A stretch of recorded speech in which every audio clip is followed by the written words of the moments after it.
supply and demand? Or do you call them order blocks, sponsored candles? I do not care. You can call them like you want it. Important is just that we have the same understanding behind this powerful concept. A little bit of theory before we're going to get into how to draw them, how to recognize them on the charts. Supply and demand is important because of the matter of fact that big institutions are moving these markets. Now, for instance, the price is here on the Euro USD, and the institutions want to bring it all the way back up. Now, they cannot just buy the market like this to just create one big candle. I mean, yes, they could, but they're not going to do it because they want to collect as much as possible liquidity on the move to the upside. And how are they going to get the liquidity? Well, by trapping all the retailers and other institutions. Now, this is also part of the order flow concept on how the market is moving. But for us, just important is to understand for the supply demand concept is that they are buying and selling the markets in order to bring the price in general to the upside. So as you can see here, they're forming structure here. For instance, BOS. Higher high, higher low. So let me just use it like this. So it's starting here, higher high, higher low, higher high, higher low, higher high, higher low, higher high. And then they are at the target. And they need always to trap us. And the way and how they're doing is they are creating a big up candle in order for them to activate the positions for their sell positions. So in this case, for instance, if we're looking at a supply zone, you will always determine supply zones if the market is in a downtrend like this, okay? So that's the goal where you should look for them. So price is moving very strong to the downside. Then it's giving you kind of a corrective thing or so. Then the market is pushing one more time to the upside.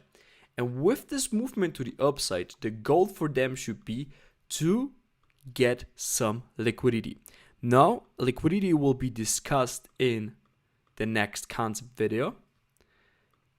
And you will see that with an up move, they are trapping liquidity. So basically, they're going to run the high, the previous high. So they are going to buy here a lot of positions in order to bring the price to the upside. With this strong move up, they will trap all the people who've been looking here to go short. And afterwards, the price is moving back down.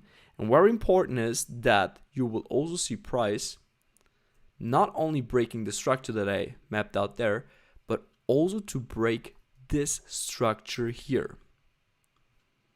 So specifically, this one. Okay, so price is moving up, up, and then it's breaking structure to the downside.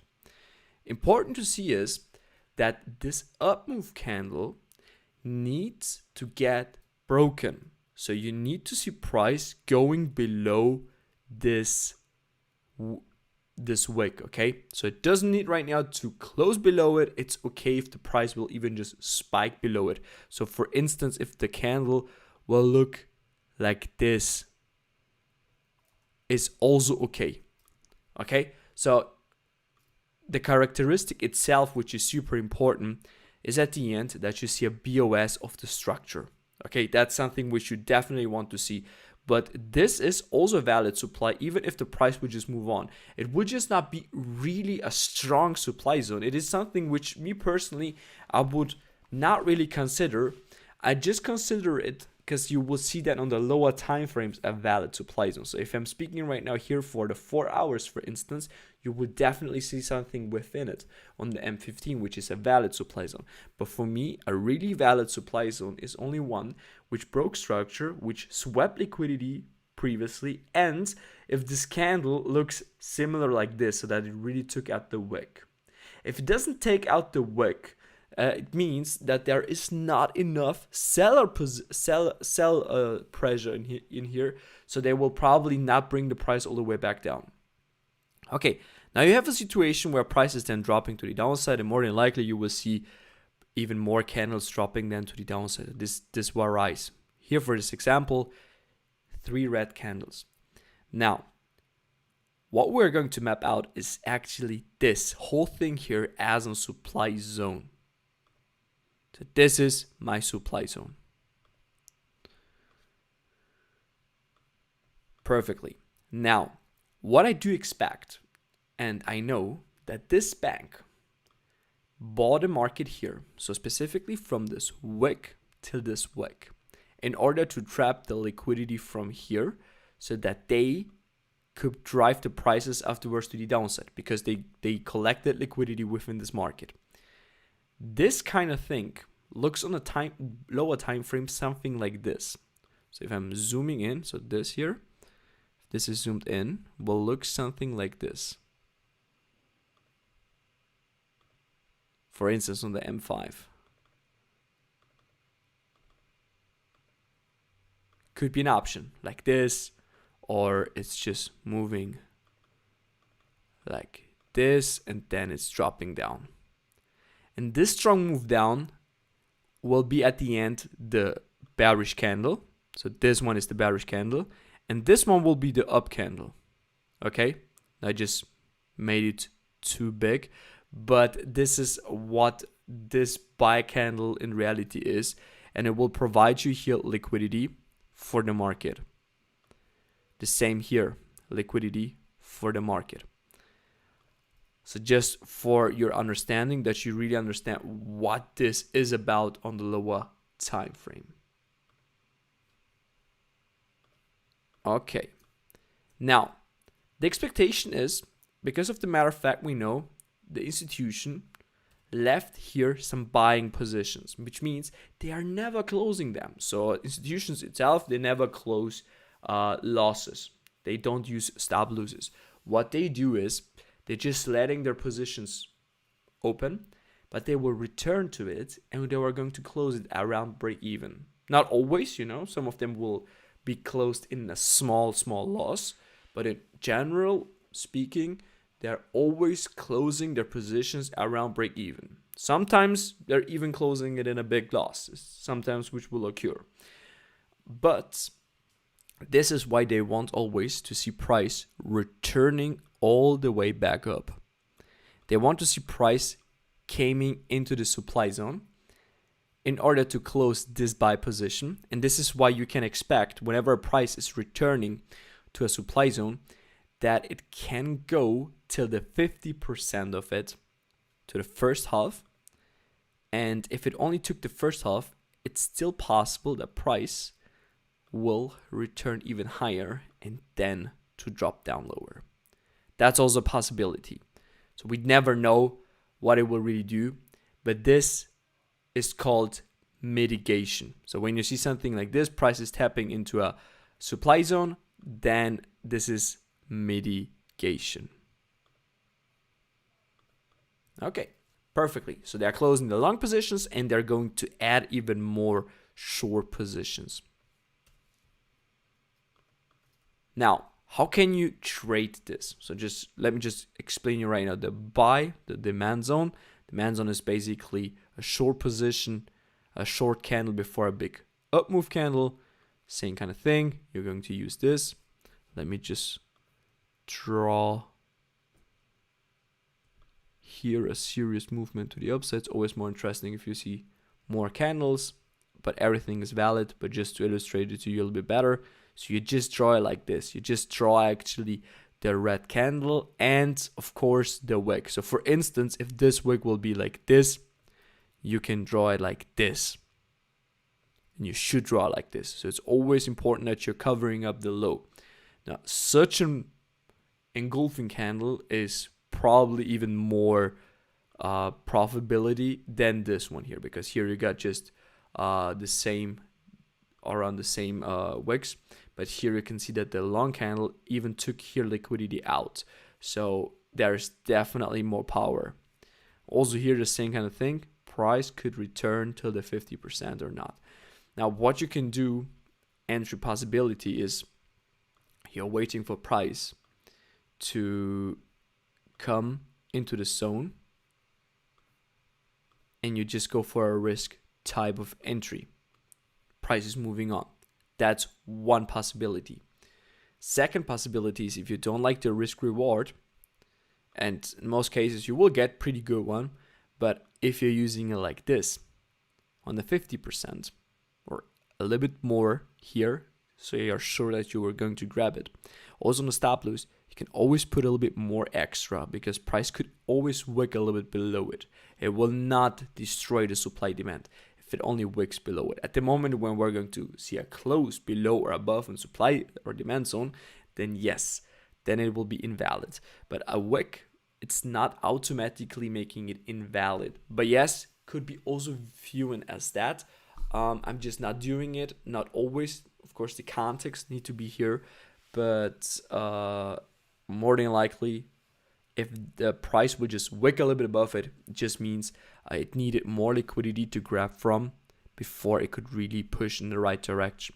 And also here, guys, we're expecting price to come to the downside because he wants to close, the institution wants to close this short position, and he wants to add some more buying position throughout this demand zone.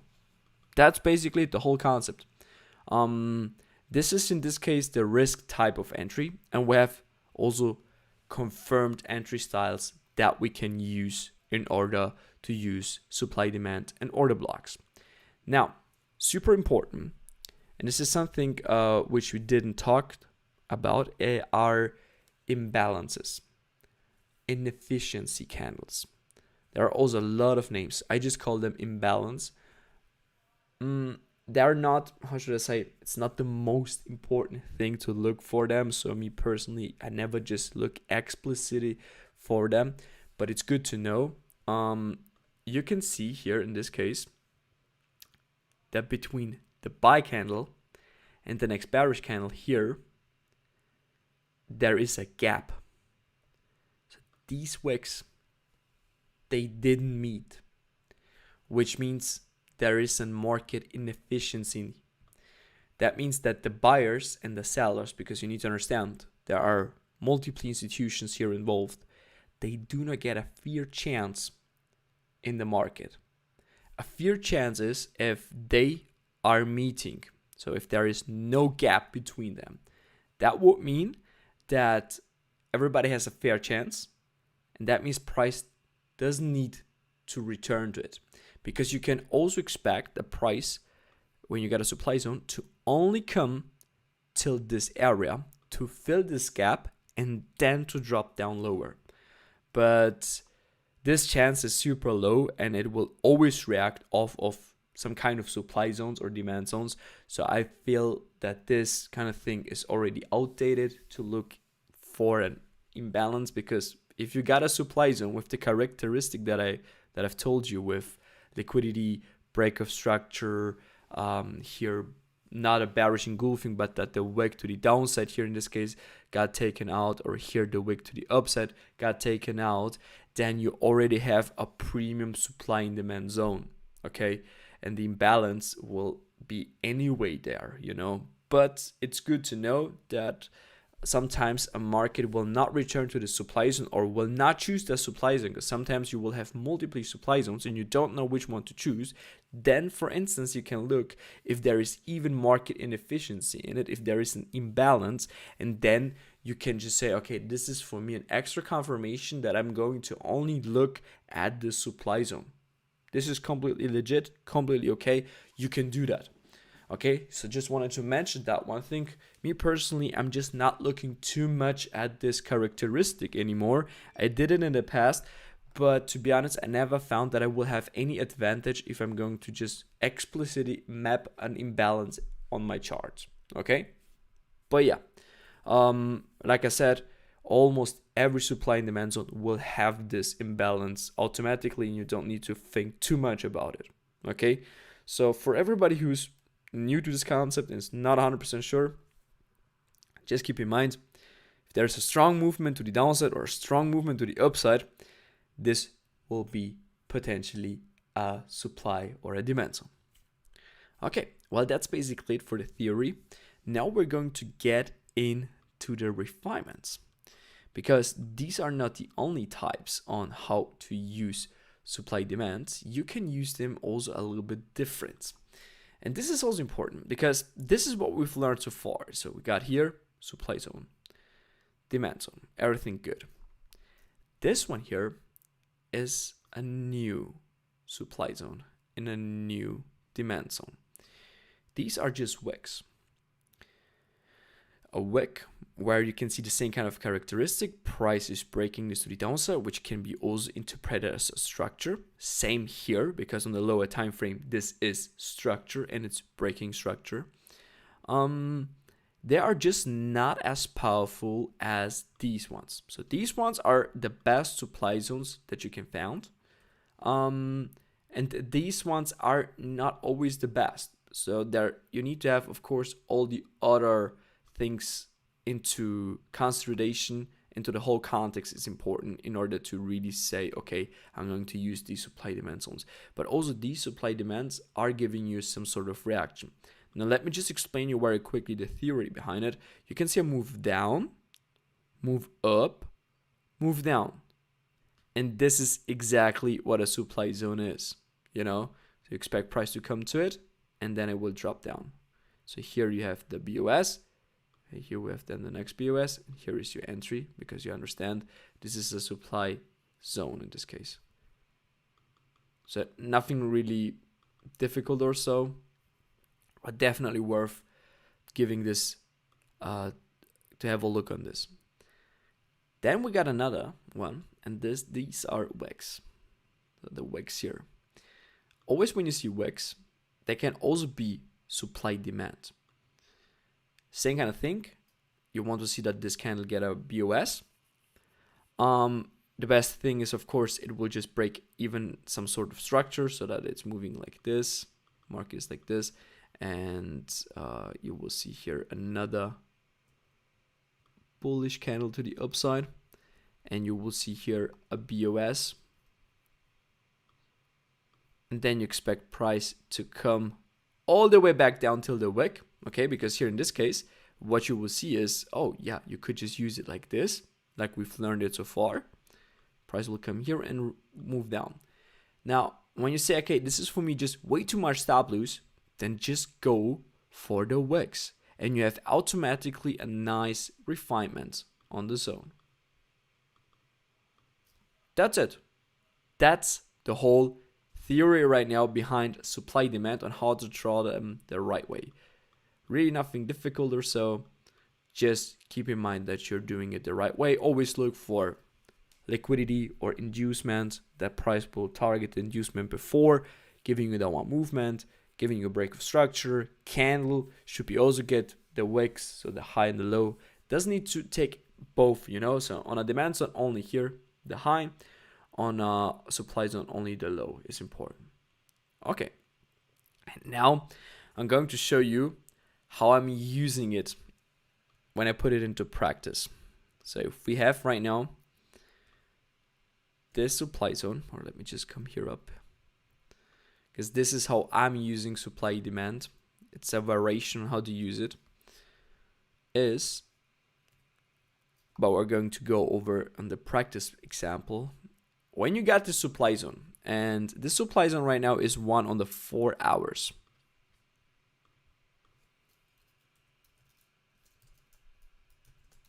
This is a 4-hour supply zone. What you want to see is, or what you want to do is, you will switch the time frames to the 1 hour. The 1 hour time frame will allow you to map out a smaller supply zone.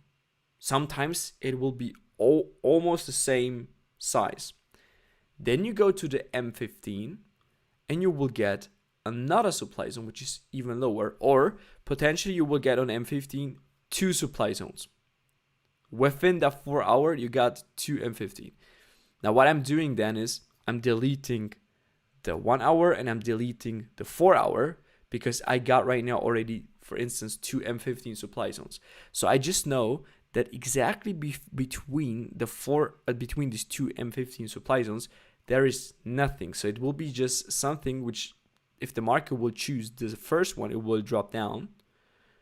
But if it will choose the other one, then it will not reverse here. it would just go straight to this one and then it will reverse. So I have already pretty tight supply zones, just by refining it down. But for me, it's important that everything is within the higher time frame. Okay, so I'm not going to use right now, for instance, the M15 supply zone, which is here, because this M15 supply zone is not contained in the 4-hour supply zone. So I don't have the higher time frame supply zone on my side, because my higher time frame supply zone is above the M15, which means that the M15 one is useless because it could be easily get broken, could be easily used as liquidity in order for this one to work out and for this one to get a stop loss hit. Okay, super easy.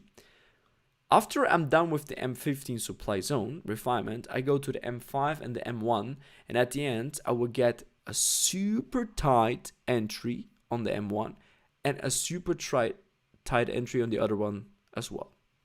And this is how everything is refined to the exact POY that we want to see. That's it. There is where I'm looking then for potential risk type of entries. Okay, so if I'm using without confirmations, if I say okay, no, for me it's okay, it makes sense to use this one, then I'm just using it like that, putting my sell limit, stop loss, and let's go. Or you're waiting for the price action confirmation, so you're waiting for price to come into the zone to give you the entry patterns that we have, and then you go for a short. But this one will be explained in the next videos. Okay, well, this is the whole supply demand zone theory. Hopefully you understood it. Now let's go to the charts, try to understand this, adopt it on your analysis, and let's see in the next video.